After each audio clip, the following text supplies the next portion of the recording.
Bonjour tout le monde, j'espère que vous allez bien dans cette belle période estivale. J'étais tranquillement en train d'écrire, c'est pas vrai, et je me suis dit tiens, pourquoi ne pas improviser une petite vidéo sur la recherche en droit? Bon, c'est pas vrai non plus, c'était totalement prévu, et si vous étiez abonné à cette chaîne, ce que vous allez faire maintenant, vous le sauriez, parce que je l'ai dit dans la précédente vidéo. Je pensais faire des shorts, mais finalement, introduire et conclure en moins d'une minute, c'est pas vraiment quelque chose dont j'ai l'habitude.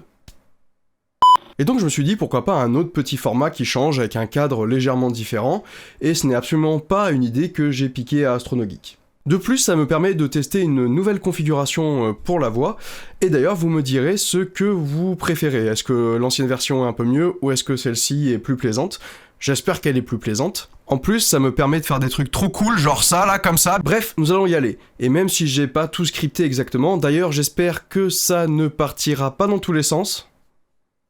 Ah, humour de qualité. Hein. Et pour commencer, on va parler de laboratoire. Et oui, dans toutes les facultés de droit et dans toutes les facultés de sciences humaines et sociales d'une manière générale, il y a ce qu'on appelle des laboratoires. Lorsqu'on parle de ça, on nous rit généralement un petit peu au nez, parce que autant en sciences dures, ça va, on visualise à quoi ressemble un laboratoire, il y a des machines, il y a des échantillons, il y a des microscopes...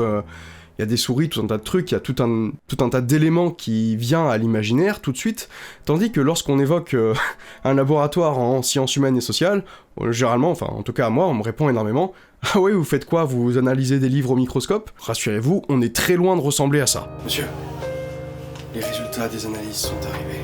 Et alors? C'est un dictionnaire. En fait, un laboratoire en sciences humaines et sociales, en fac de droit en ce qui me concerne, pour ce que je connais, ça ressemble plus à une succession finalement de bureaux et de salles de réunion où s'entassent des livres et des documents. Et finalement, un espace de travail chez un chercheur en droit, eh bien ça va plus ressembler à quelque chose comme ça.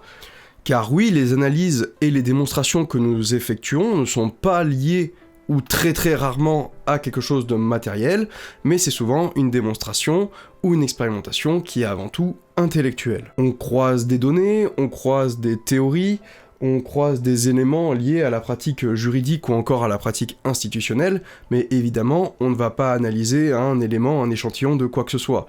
Donc nous, ce qu'on a besoin, en fait, en termes de matériel, ce sont des ordinateurs, des livres et des têtes pour penser. Les différents buts liés à la recherche en droit sont finalement très variés. Il peut y avoir des aspects pratiques.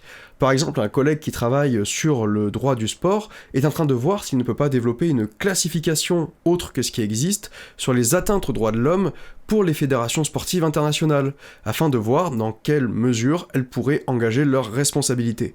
Et on peut très vite, tout de suite, imaginer quelque chose qui pourrait se traduire immédiatement dans la pratique, et c'est forcément lié à la prochaine Coupe du Monde qui va avoir lieu, où le chantier a tué plusieurs milliers de travailleurs, et dans des conditions qui sont à la limite de l'esclavagisme.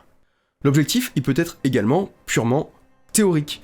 Dans ce cas-là, on peut s'intéresser à une pratique juridique afin d'étudier tous les mécanismes sous-jacents à cette pratique, et les traduire dans une explication qui repose sur les principes fondamentaux du droit. Dans ces cas-là, on va avoir une approche qui est très très proche de la philosophie. D'ailleurs, la philosophie du droit est une branche de l'étude du droit. En histoire du droit, on va être souvent à cheval entre ces deux éléments, théorie et pratique. On va en effet arriver à identifier des éléments pratiques liés à tel ou tel phénomène, et éventuellement les traduire pour notre société. Par exemple, si on fait une étude du juge de paix, on pourra mener une réflexion sur la justice de proximité, éventuellement applicable dans notre société actuelle. Si l'on reste sur une institution du 19e siècle, on pourrait s'intéresser également aux usages locaux, et dans ce cas-là, on pourrait émettre une réflexion théorique qui s'appuierait cette fois-ci sur la place dans l'ordonnancement juridique interne de ces usages. Est-ce que c'est une loi? Est-ce que c'est un règlement? Est-ce que c'est un peu autre chose? Ainsi de suite. Bref, en gros, si je devais résumer bêtement, je dirais que finalement, la recherche, ça permet de se poser des questions que le commun des mortels ne va pas se poser, et de réussir, par les différents mécanismes de réflexion, d'arriver à émettre soit une théorie, soit une proposition pratique, qui va pouvoir alors se traduire dans la réalité, si jamais il y a volonté politique de la traduire. Après ces brèves explications, on va voir comment ça se passe pour assembler la somme de ces informations et que ça devienne ce qu'on pourrait appeler la production doctrinale.